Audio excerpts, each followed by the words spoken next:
Good afternoon, welcome back to my channel. Today I am going to answer a question that comes up for most of us and plenty of people that even haven't been through the relationship. Why can't we leave the narcissist? It's a really good question, isn't it?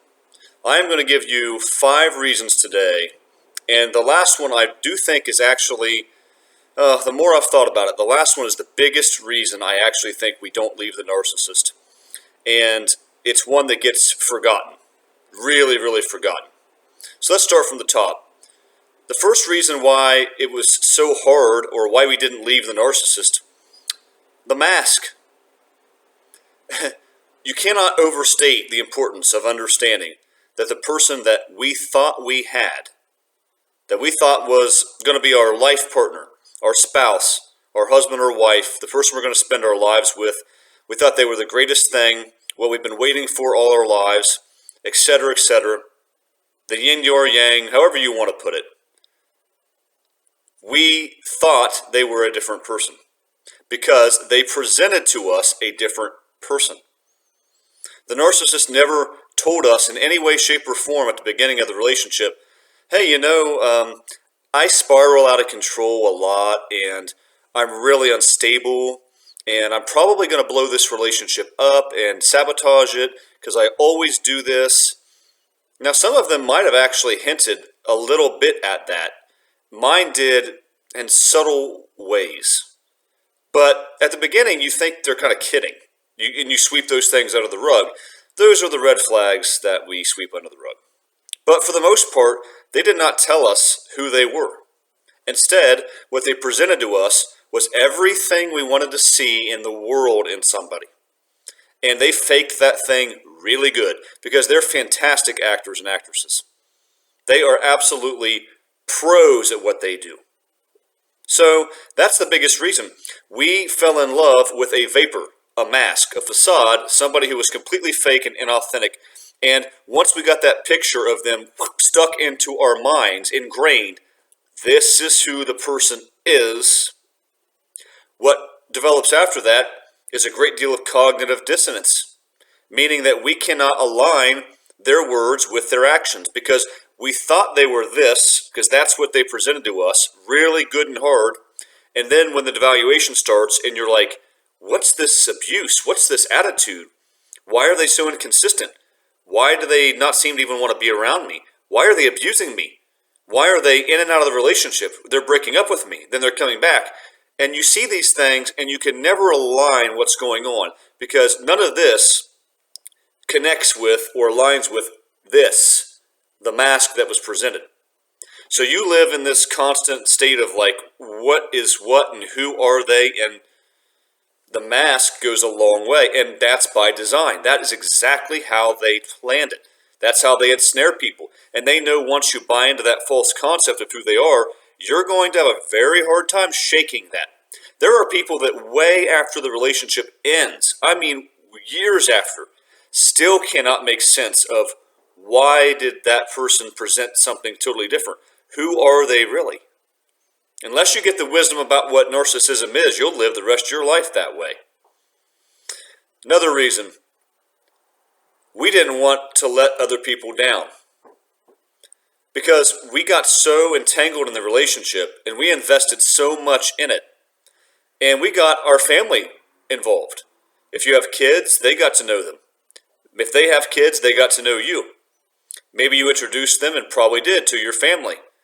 Maybe you introduced them to your friends. Maybe you had social media pictures. Maybe you were engaged. Maybe you got married. Maybe you had a lot of things going on. And Lord forbid if you had kids with them. You tried like the Dickens. I know I did. I did not want anyone to know the stuff I was dealing with behind closed doors with this person. They thought, for the most part, it was really good. And you think, well, why would you do that? Why? Two things, you really want the relationship to work. But another thing is, once you start to talk negatively about the person you're with friends and family, you cannot put that present back in the box. You can't rewrap that thing. Once other people know, oh my goodness, they've been abusing you that badly? They walked out on you and left for 3 days and didn't talk to you or whatever it is, or they told you that they had been talking to other people or seeing other people, or they called you what? They can't unsee that. And once you introduce that to other people, you know that their view of that individual you're with is forever changed. Like it or not, it's just reality. So the point is, though, you did not want to fail. You didn't want everyone to see that this relationship actually wasn't what they thought it was. It wasn't what you told them it was. So you thought over and over, I can fix this. I can fix it. I'll give another chance. I'll be more loving, more kind, more empathetic. I'll give more. I'll do everything. And of course, nothing, and I mean nothing, is ever going to suffice for the narcissist. Absolutely nothing. Doesn't matter what you do, how hard you give, how long and how much you try, what you have, how much money, your house, your love, your empathy, kindness, your looks. None of it matters, because nothing is ever good enough for the narcissist. But you didn't want other people to know, and you didn't want to let people down, so you stayed in it. Another reason, the narcissistic fog. That continuous battle of trauma that they give you affects your brain. It does. It affects your ability to think. It affects your ability to process reality. That constant wishy-washy back and forth, that love and hate, love and hate, love and hate, abuse and breadcrumb, abuse and breadcrumb, high-low, push-pull, that entire cycle sends your, as I say so frequently, it sends your mind spinning. You simply are not in the cognitive position that you were prior to the relationship. Even if you're an extremely intelligent, extremely gifted, whatever kind of person, you're still going to be compromised in that relationship. That kind of abuse takes its toll on everybody. So you live in a constant state of fog. It's literally it's like it sets in on you and you just can't even see straight. You live your life that way. As I've said a lot, go into the grocery store, pick out some bread, some peanut butter, pick out some rice for dinner, pick out fish, whatever it is you're going to do, you don't even know how to approach picking it out. What's the narcissist going to say? And should I get the white or the brown? Boil in bag rice or cook? You just can't. I know that sounds crazy to some of you. If you haven't been through it, you think to yourself, man, can it really be that bad? Absolutely. It's that bad and probably worse. And how long, if you go through this for long stretches of time, you can become cognitively paralyzed. People will just become a shell of themselves. And that's why at the end of these relationships or some point, you look in the mirror and you think, I don't know who this person is anymore. I'm nothing like I used to be. I used to exceed and excel, and I used to think at a very high level, and now I can't even find my way out of a paper bag. That fog you live in disorients you. That's why you put up with the things you would never normally put up with. If you married the narcissist, you probably weren't thinking clearly. I know you weren't. If you got engaged to him, you weren't thinking clearly because of what they did to you. And you thought somehow this would save the relationship and they'd be better if you got engaged or married or had a child or whatever you did. That would somehow fix it. That's how disoriented. We know that's foolish. If a relationship is going poorly, the worst thing to do is take it to another level. But you do it because you're not thinking clearly. And in your frazzled mind, you believe it's actually going to help. So we can't underestimate the fog. The fog is a big, big deal. And I'm telling you, the months after coming out of that relationship, at least for me, when your thinking starts to return to you, it's amazing. That feeling of going into the store again and not having to struggle to pick out groceries is like, wow. I can't believe I struggled with this, but how good it feels to have it come back to you. So, big one. Number 4, I would be remiss if I didn't mention this one, right? The trauma bond, also known as the narcissistic spell. I heard a person the other day refer to it. I think her name is Angel Haven Ministries, I believe. I like her channel. But she sees this from a totally spiritual lens, the same way I do. But she refers to the trauma bond as the spell from hell. because that's what it is. It absolutely is that way.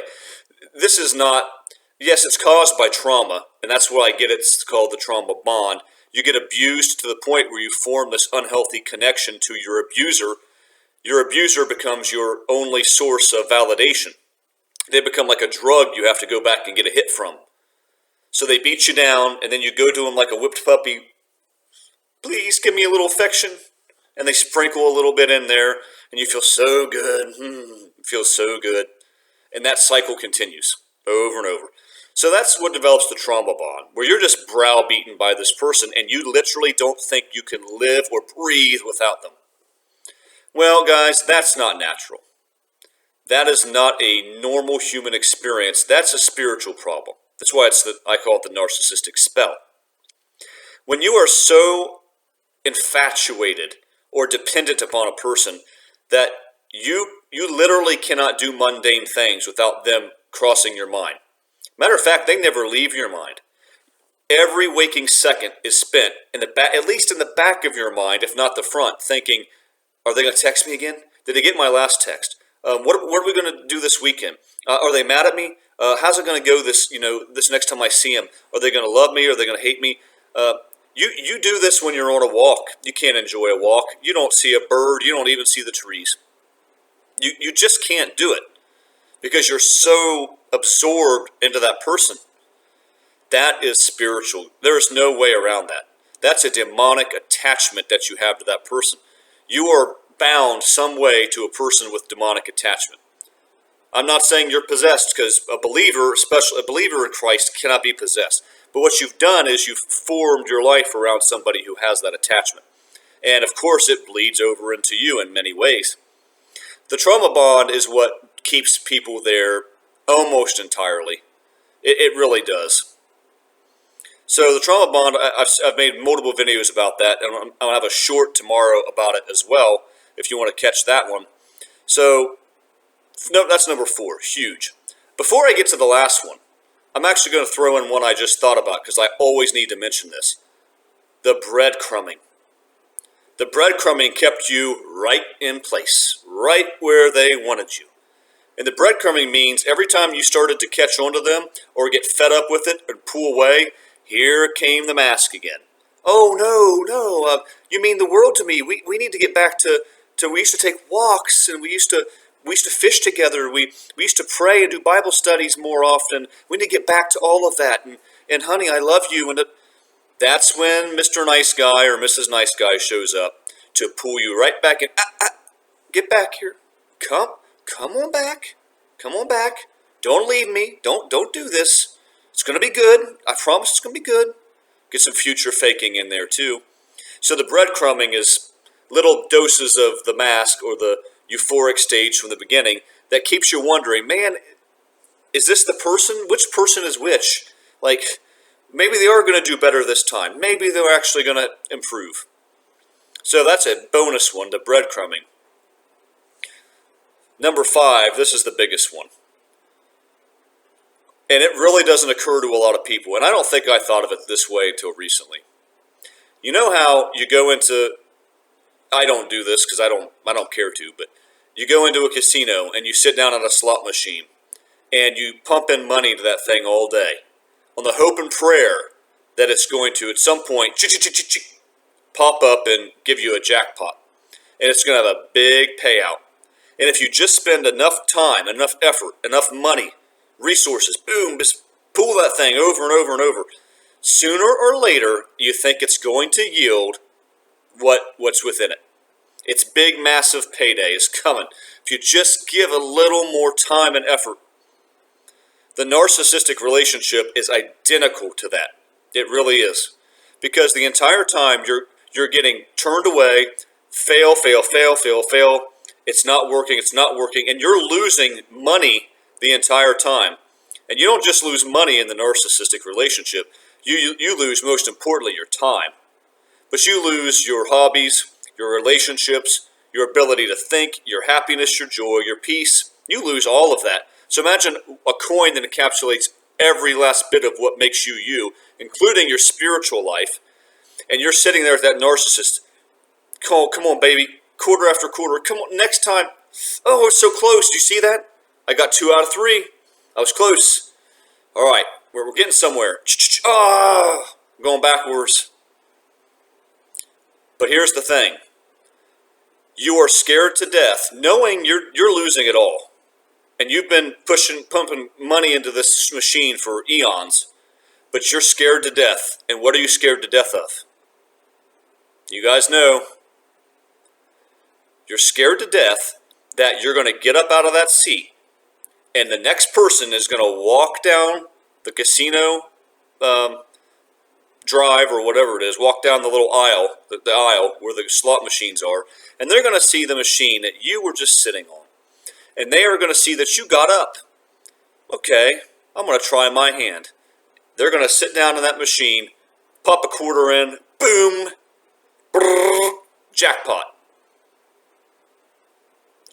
That's what we're terrified of.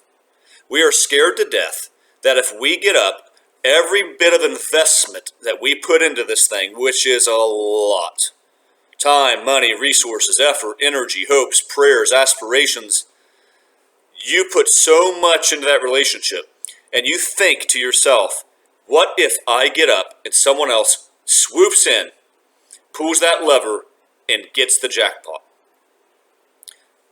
Meaning, what happens if I actually bail on this relationship finally and put it to rest and put an end to it? What if the next person they meet gets a better version? What if all that work I put into them did improve the narcissist, and so that and I got out too early? If I just popped a couple more coins in there a little while longer, and that's what the breadcrumbing does. It makes you think you're going to get closer and closer. Just like at the slots, sometimes more of the, whatever they want to call them, more of the levers and stuff line up. You get cherries or cash chests or whatever they are. More line up until you think, I'm getting somewhere. That's what the breadcrumbing does from the narcissist. And oh my gosh, what a crushing blow it would be if I invested all this and then somebody else came and they got it right for them. Why not me? Why didn't I win the prize? I put all my effort into it. I put everything. That is a major part of what keeps us there. I can attest to it. What if everything I put in suddenly gets used with someone else? And maybe not even the next person, but what if it's 5 years from now? Someone gets a great version of the narcissist that is kind and loving and empathetic and apologetic and all the things I wanted them to be. If I just not gotten up off that seat. The reality, guys, is that you could have popped quarters into that machine for eternity. Literally forever and ever and ever. And you never would have hit the jackpot. And the next person that sits down, they're not going to either. What about 5 from now, 10 people from now, 30, 80, 100? Nope. They're never going to do it. No, in fact, they're going to probably lose more and get less out of that machine than you did, because the narcissist gets worse as time goes on. But don't tell me that's not a major reason why we stayed. Drop comments below if you agree or disagree. It's fine with me either way. If you have other ones that I missed, drop comments as well. Let me know what you're thinking. But again, let me recap. The mask kept us there. We didn't want to let others down, everybody else that was involved in the relationship. We were stuck in the narcissistic fog where we couldn't tell up or down. We weren't thinking clearly. We were so trauma bonded to the person under the spell, the spiritual spell they put you in, that we were just attached. We couldn't live or breathe without them. The breadcrumbing pops in every now to keep us in order. And then finally, we didn't want somebody else to cash in on our hard work. So those are all reasons why we stayed. And those are powerful, hard reasons. And they're very real. If you've been through it, you understand. So don't beat yourself up. If you were in that relationship for maybe even a lot longer than you should have been, these are the reasons why and more. But let me finish with this and bring it to a close. If you know the person you're with is the narcissist and is this kind of person, and it is futile, and you're going to sit there and pop coins forever, it's on you. At that point, it is on you. You have no excuses. You know who they are. You know how they are. It is up to you to get out. There is no excuse to stay trapped in one of these relationships forever, especially if you figured out who they are. So if that's you and you need to get out, I know it can be tough. I know there are issues and kids are involved, and I know it's not easy for everybody. It's not easy for anybody. But if you can in any way and you're stuck in this relationship, you have got to get out. And I promise you, you can, and life can improve, and it will improve once you get free of this person, however much you can get free. So anyway, guys, hope you enjoyed this and it was helpful. Love to hear from you. Thank you very much for the new subscribers. We've gotten numerous recently. Thank you for a couple people, I won't mention names, but who have reached out to me via email and shared their experiences. It's really been great to hear from you. So anyway, I'll come out with you another one soon. Until then, God bless.